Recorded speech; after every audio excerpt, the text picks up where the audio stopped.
Bienvenue à tous sur Histoire sans filtre. Aujourd'hui nous avons une histoire Reddit qui parle de revanche.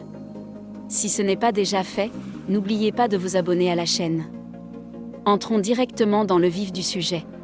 Il y a quelques années, j'ai travaillé pendant quelques mois dans une pâtisserie. Mon patron m'avait promis 8 heures de travail par jour, sauf le lundi, qui était une demi-journée, et le jeudi où la boutique était fermée.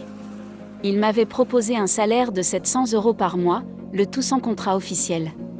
Bien que cette situation me dérangeait, j'ai accepté car j'avais besoin d'argent. Dès le premier jour, j'ai travaillé 11 heures, de 5 heures du matin à 1h30 de l'après-midi, puis de 3 heures à 6 heures du soir. Je pensais que c'était normal pour un premier jour, mais j'ai rapidement eu des doutes en voyant que mes collègues travaillaient autant que moi, même si ce n'était pas leur première journée.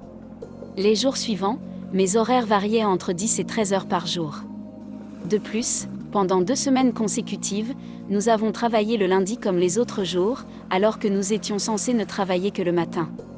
À la fin du mois, lorsque j'ai demandé mon salaire, mon patron s'est emporté. Il m'a reproché de ne penser qu'à l'argent et m'a dit qu'il paierait tout le monde la semaine suivante. Le jour d'après, après une autre longue journée, il m'a dit que je devrais travailler le jeudi, mon jour de repos, à cause de mon attitude. Je me suis évidemment opposée à cette décision.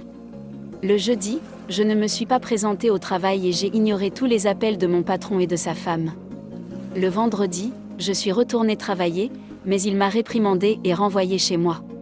Il m'a donné rendez-vous le dimanche pour me remettre mon salaire et m'a dit que je n'avais plus à revenir, ce que je comptais déjà faire.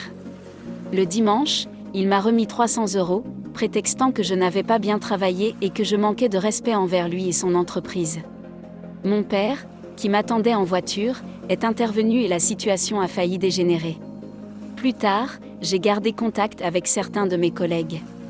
Ils m'ont dit que le patron avait parlé en mal de moi, me traitant de personne sans respect ni dignité. Mes collègues m'ont encouragé à agir. J'ai donc décidé, avec le soutien de mes collègues, de dénoncer les pratiques illégales de mon patron. Nous avons organisé un contrôle surprise un samedi matin, jour de forte affluence.